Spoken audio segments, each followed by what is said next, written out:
กลับมาหอดเฮือนหอดซ่านแล้วจ้ะพี่น้อง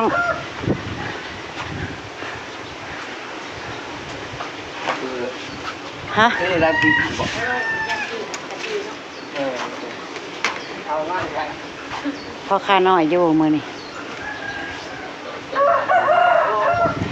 มานบ่แม่ถิ่มห่านให้นะฮะจิบดหมอแหละปี๊บแม่ก็จิไปรู้ๆแล้วกันนั่นเองสบายดีครอบจ้าพี่น้องยินดีต้อนรับทุกช่องแม่นวัวที่ก็เดิมเลยพี่น้องเอ๋ยกลับมากับลูกชายงุ้งยิงน้องใช้ลาไปใช้จ้ะโอ้จัดพักอันนี้พ่อแม่น้องบิ๊กจ้ะเพื่อนจ้ะอันนั้นจังว่าน้องบิ๊กจักโถงลูก3 โถง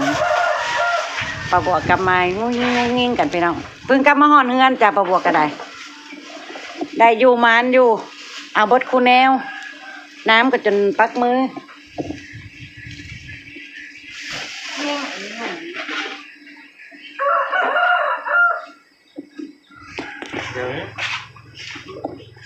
ทักทาย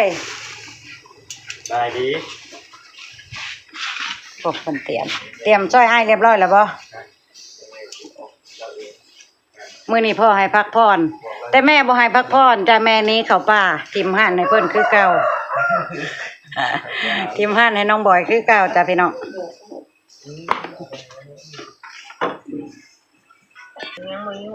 มายุมายะมาฮอดกันจัดการเลยจะได้แกงสดน้ำฮ้อนๆกันเนาะแกงรวมมิตรโอ้เพื่อจะได้ซ้ำนี่พี่น้องเอ้ยมันอึดหาอย่างหาซากระเดาะต้องให้น้องก็ซอยกันขายกุ๊กกัก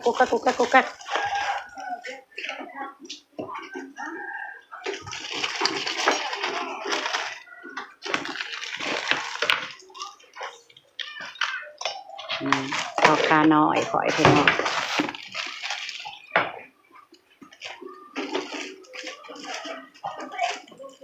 กสิประมาณนี้แหละถ้าเพิ่นอยู่กัน2 คนประบวกกับไปใส่กับไปได้จ้ะ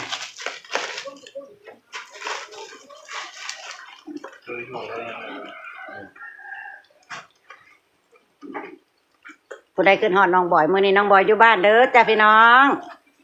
อยู่แล้วจ้ะอยู่1 วันแต่มื้ออื่นไปต่อ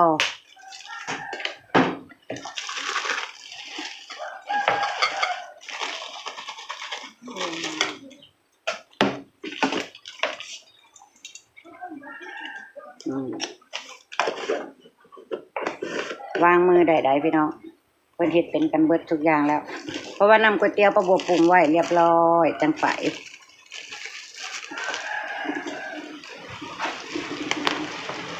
เดี๋ยวน้ำมา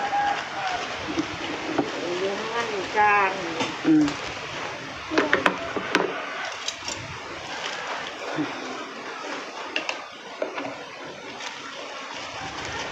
ตอนไปหาหน่อไม้คือจังห้อนจนว่าเหืออะไรกลับมาเฮือนเป็นหนาวเย็นนี่แหละบัดนี้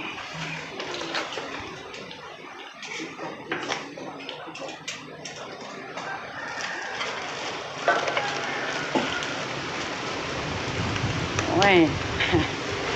เกี่ยวขาวพี่น้องเกี่ยวขาวบางในขนมจนห้างเลย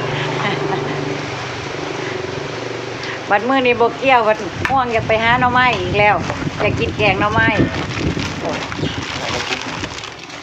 เข้ามาเรียบร้อย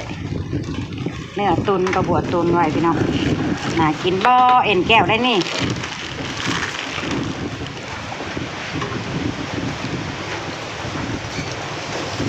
เบิ่งเครื่องปรุงน้ำเด้อลูกเด้อมันมีครบบ่ปรุงเอาเด้อลูกค้าก็เรียบร้อยนั่งถาของหมอกแข็งแม็กบ่ปากบ่ว่านั่นเป็นโอ้ยมืดตื้อมืดตื้อ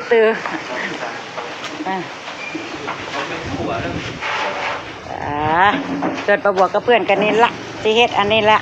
แกงสู้ลูกกินจ้ะงามเที่ยงจ้ะพี่น้องมาขออนุญาตจัดเตรียมให้เสร็จเรียบร้อยก่อนเด้อพี่น้องมากินแกงน้ำไม้น้ำกันเด้อจ้ะเด้อแกงแล้วจ้ะพี่น้องขลุกขลวนโอ้ พี่น้องเอ้ยแกงร่วมมิตรอีกเลยได้เมื่อไงผู้อตัวคนมึงดูเฮ้ยทั้งใส่เนื้อ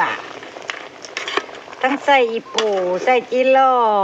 เฮ็ดเพาะจากอันไหนโนไม้บาดนี่พี่น้องมายั่วแซ่บน้ำกันจ้าพี่น้องโอ้ยมื่อไงมาเลยแซ่บแล้วบ่เฮ้ยแซ่บแล้วตกกินเพื่อนพี่น้องเอ้ยกินหอมหอมมาเด้อพี่น้องกินรอบบ่ายง่ายโดยดีรอมื้อนี้โดแห้งเพราะว่าประบัวมากอะหลังจากที่ลูกค้าที่น้องบ่อยเพิ่นขายแล้วตอนประบัวมาไปแล้วก็มาอีกเลยสุดเลยบาดนี้ประบัวก็ย่องขายก๋วยเตี๋ยวแล้วก็เพื่อนจ้าเพิ่นก็เฮ็ดกุ๊กกิ๊กของเพิ่นนี่เพิ่งสิได้กินนี่พี่น้องแต่ว่าเนาะเสียงหมอพูดอุกพี่น้องเอ้ยมาเด้อพี่น้องอีปู่กับมันใส่เห็ดเพาะพร้อมกิโลน้ำปลาบัวขุดมาเอามาใส่ผักคาเจ้านะเนาะพี่น้องใส่ผักคาลงไปก็ถือว่ากินได้แล้วจ้าผักชะอมจ้าถ้ามันอยู่เป็นส่วนของมันนั่นแหละลูกบ่มากไปแล้วเฮาก็เสิร์ฟกินเฮาน้ำมันก็มีที่บ่มากบ่เขาบ่มากินตอนมันนะน้ำมันเขากินอยู่ บ่คือพ่อจ้ะเนาะพี่น้องมาจ้ามาเป็นอันว่าเรียบร้อยผู้กินผักขาขึ้นมาตลบอบเอาเลยบัดนี้มาเด้อจ้าเต็มถ้วยบักใหญ่พี่น้องเอ้ยมาสดฮ้อนน้ำปลาบัวกับเพื่อนสาวจ้ะว่ายัง สบายดีรอบบ่ายจ้ามาจ้าพี่น้องจ๋าสบายดีไปยังไปเดี๋ยวพอกล้องมาดูเอาอย่ามาอีกดูสบายดีซิกไปทางคุณสบายดีมาเด้อกินข้าวซิกสบายน้ำกันโมเมนต์กินข้าวซิกโพซิกไปจังน้อยมาวัดกระตูเลยวะมาบ่อนตอนนี้เอาจะเปะผมไม่ไปกินข้าวจ้อนแม่เลยน้ำมาผมไม่ให้น้ำมาบอลนักขนมไป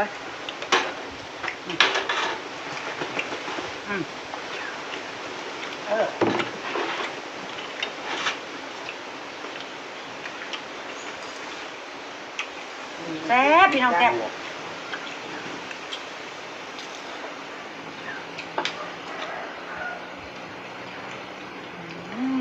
ตีหมูปักเล็กบอลนั่นจะว่ามันหมูปีเด็ดกันติดแต่เด็ดให้ลูกโดดเข้าไปแล้ว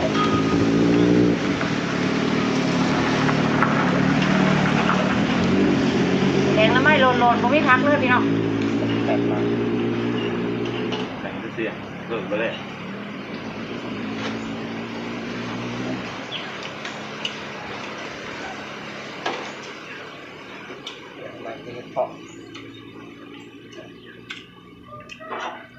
กินเฮ้ยนายโดรีรอห้าวกะ2 โมง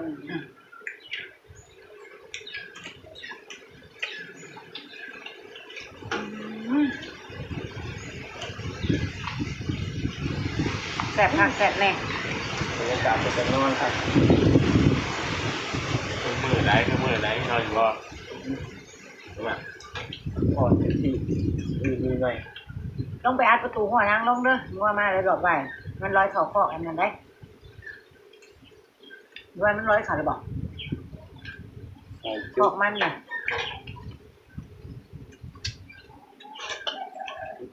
แมวเลยอายุมั่วมันได้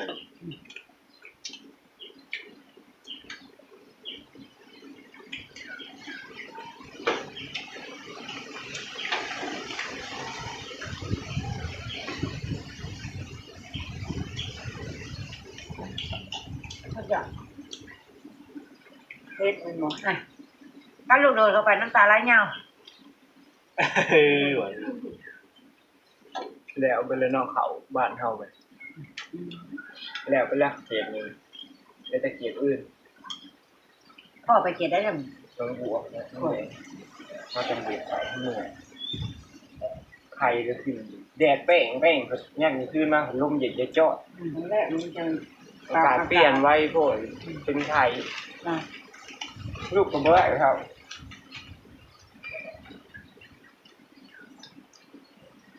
ขนาดโทรมาจากว่าวเนี่ยเอานะบ่ฮู้เรื่องหยังเลย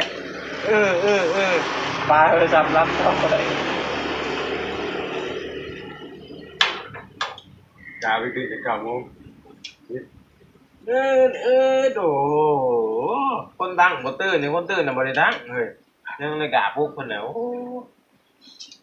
จืดแห่งว่างจืดได้ครับ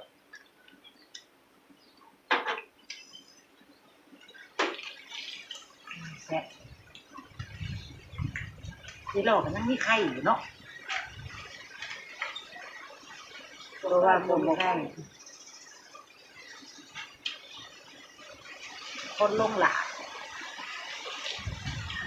มันเลยยังบ่ทันได้ไข่มันมัวแต่ง่ายหูอยู่หั่นไปปวดมงนี่ก็นั่งตัวมันแล้วไปปวดไม่นี่แหละเขาโตกับไข่นี่ค่ะ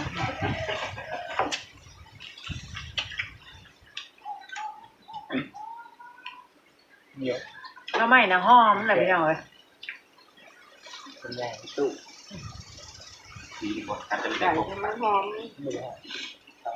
ว่าจะนำที่ได้ถ้าเปิดบุกได้ หอมหินหินตอนนั้นมากับทะลุเทเลยมีแกะแห้งเบิดนอก อร่อยหาทีเนี้ย เช็ดคอนะ มีกับเส้นดำไม่ได้ยังไงมักกันแล้วจะได้ เพื่อมันกินเพราะ ขยันช็อกโกแลตใส่ได้ไม่เปิด ตอนเท่าไหร่กินเลยจะต้อง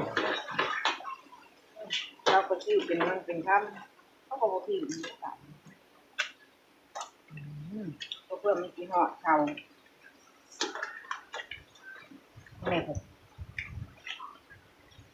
กินปูจะกินแต่มันแล้วบริจะกินได้อ่านมันนะ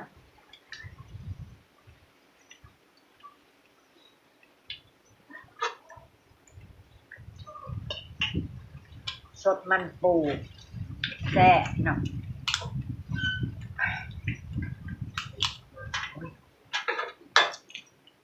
กินสดหลายๆเนี่ยแกงเต็มถ้วยบางไงเนาะ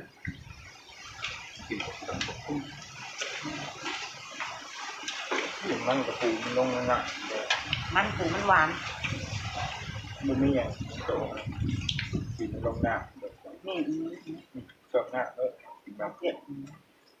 บุเรืองปีอ้อไงมันอย่างกระโดดอย่างเดินวางเยอะ เพราะว่าเขาบ้านนะ มันใกล้กระป๋อยไปแล้วตอนนี้ปล่อย เต็มรุ่นนี้นะแค่บ้าน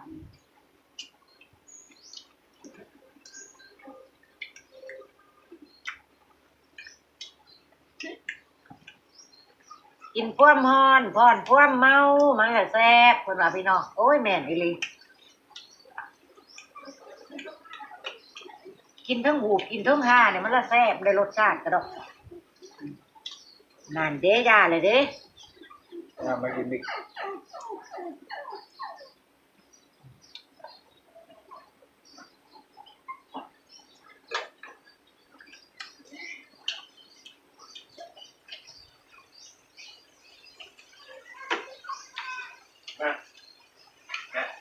ไปแล้วนำจอกลูกเด้อไปยังมาให้มากระจายไปแล้วนะลูกนี้ยังไม่ได้มาให้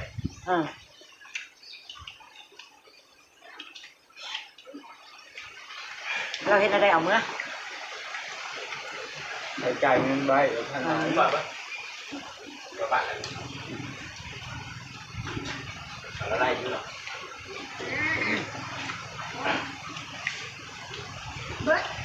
แต่นะฮะกินท้องแม่มา ไปที่ไรมื้อเงินอยู่เลย ยาเต็มท้องยังข่าวมาบ้านอยู่เนาะฮัลโหลเรียกได้งัวนี่ก็ได้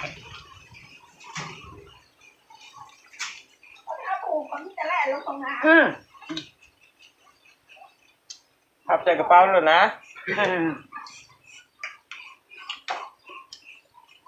กันหอดเวลาประแสงว่ะ ได้เป็ดมานะ ทอดมันลงไปอัดประตูหัวไว้เด้อฮัมเด้อมันล่วงเข้ามาคอกมันแล้วบ่ได้ยั่งเลยแหละ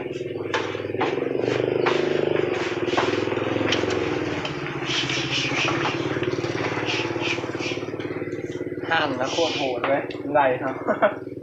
กว้างเข้าไปบ้างเขา ห่านห่านมันไล่คนเด้อ โหดก็ไกลไม่พอ เขาเลี้ยงห่านเลี้ยงห่านเท่ากับเลี้ยงหมาเด้อคนมาไล่เลย เอาคอทูลงพื้นเลยก็กลางปีกไล่แกว เงินขึ้นแล้วก็แฮดลงแล้วก็เล่กันแล้ววันนี้ห่านน่ะมันไล่นะ แลนนี้จะตายเจ้าของนั่นน่ะยืดซื่อๆรถห้ามยืดซื่อแล้วมันอยู่ประเทศยังหรอมันจะไปยืนยืดซื่อแล้วมันแลนมาเร็วๆป่านนั้นในใจเตะเสยข้างมันขึ้นแนบคอแล้วก็เสยไปมันขึ้นได้ว่าก็ยิ่งขัดนั่นแหละนี่ป๊บตายอยู่ ห่านกับไก่ไล่เลี้ยงห่านก็เป็นห่านเงินกับบุญ ไล่ก็มุกก็ใจเลยแล้วแล่นเร็วขนาด เป็นคืนนั้นกันดับ ถ้าไปแล้วลุงจะไม่ทันแล้วลูก ไปเลย ยาวพอสมควรแล้ว เดี๋ยวตัวอย่างนี้ใกล้มันก็ตัวใหญ่คอมันยาวถ่ายบนนกกระจอกเทศแล้วมันไล่ มันเลยแหกบาปเด้อ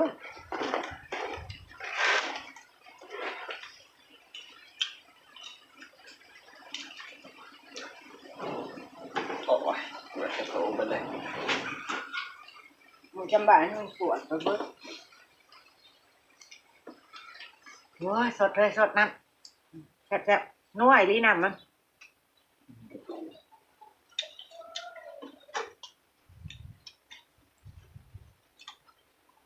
มีไล่มีเราจดนั่งตรงตัว เพราะว่าถ้ากินนี้ก็แซ่บนแล้วกินแล้วก็แซ่บ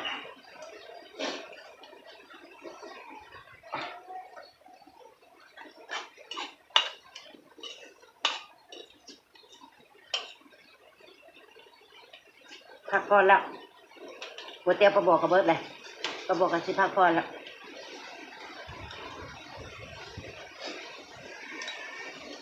ตอนแรกมีช่วงน้องบอยไล่มองอย่างนี้น้องเอาปลามาละ หนาวนี่ หรือไล่ปลาตอนแรกก่อน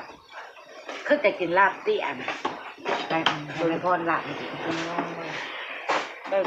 ปลายังก็เอาลูกแม่แต่ว่าเฮ้ยลาบได้บอก 7 โมง ซ้อมเลยเด้อ 2 โมงกว่า 4 โมงเริ่มได้แล้ว ใครหนาว ไป หนาว